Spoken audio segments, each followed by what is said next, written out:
Hello guys, it's Adrian Ivan here, and today I'm going to be talking about the Sony FX30. I'm actually going to be talking about the reason why I bought this camera compared to other cameras out there in the market, and why I think this camera is the best bang for your buck camera you could get today compared to any other camera brand you can get. So the very first reason, the main point why I bought this camera is the versatility. As you can see right here, I have it basically rigged up, not crazy rigged up, but I have it rigged up with a top handle, I have batteries, I just have a battery hooked up to it, and I have a top handle, and I have my lens attached to it. And if I really want to, I could just take it off right here, and I could just hold it up and just film it like that. I don't need to put it on any crazy rigs or have it connected to this crazy external battery or anything like that unless I really wanted to. And that's the great thing about this camera, because it looks like a normal photo camera. So let's say you want to go film in a place where maybe it might be hard to bring a lot of gear, maybe a very public place, an amusement park, maybe like along the lines of guerrilla filmmaking. Well, then this camera will do extremely well for that. And I mean, so does the FX3, but I mean, this camera pretty much is the same, almost the same camera, and you're going to pretty much get away with filming in guerrilla style situations. So that's the great point about this camera, is the versatility. So the next main big reason why I bought this camera is its durability, specifically when it comes to how it handles heat. So on the topic of the Sony FX30's durability, I'm going to introduce my partner. His name's Eddie, and he actually shot a couple of our short films with this camera, so I'm going to let him... Really? All right, guys, let's get down to the real review up in here. You can go. Whatever. As a cinematographer and as a videographer, when it comes to, overall film or filming things, as they say, you can't go wrong with this camera. Just absolutely, just like what Adrian said. But listen to this right here. All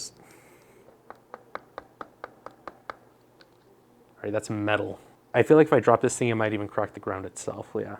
So when we were in the desert filming, like I said, I was concerned about this camera overheating. After filming in the desert with that camera, those concerns were completely put away.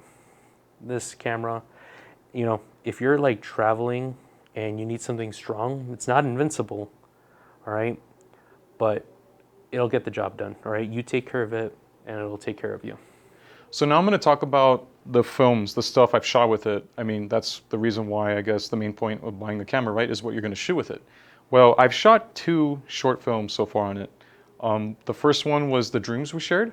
The first film, The Dreams We Shared, I did not shoot on S-Log3. I shot it on S-Cinetone. The reason why I shot it that way is because it was a part of a 48-hour film challenge. And again, that goes into the main big reason why this camera is so great. It's that it's very versatile and it's very good for run and gun. We were on a crunch. We were just trying to film as fast as we can because I didn't want to have to be color grading every single shot. So I decided, you know what, I'll just shoot it in S-Cinetone, and that's going to save me a lot of time in color grading. And as you could see in The Dreams We Shared, the colors are really good. We filmed in mostly using natural light. We didn't use any artificial lighting, crazy setups or anything like that. We were just run and gun. And as you can see, the camera footage holds really well. It does not look crazy noisy. It does not look, terrible. It's pretty well exposed throughout most of the film. And again, that's the main big reason why I like this camera, is because of the versatility and what you could do with it. The second short film that we shot was Youngblood. That short film was shot mostly, I shot it in color, and then we brought it down to black and white. And that just goes to show you the flexibility of S-Log3. I did shoot that film in S-Log3.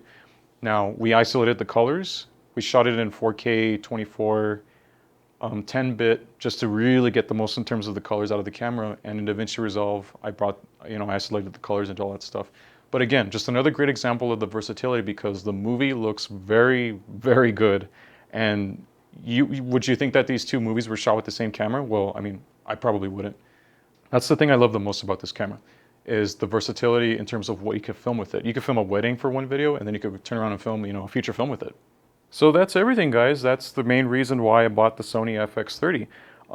I love this camera. I will probably keep using it for all of my future projects, probably even a feature film as well.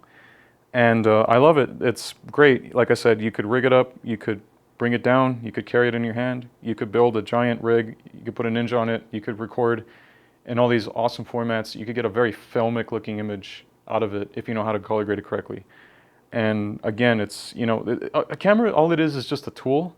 The brand of the camera, the resolution of the camera, the low light performance of the camera doesn't really matter all that much. It's how you use it that really matters. Like I said, you really want to save money if you really don't want to spend, the $3,000 or even more if you look at things like a Canon C70 or if you really want to get up there like an FX6, then, this is a great budget option for, low budget filmmaking. I love this camera. I'll keep using it until, if it ever breaks. Thank you guys for watching, and like I said, like, share and this video and subscribe for more.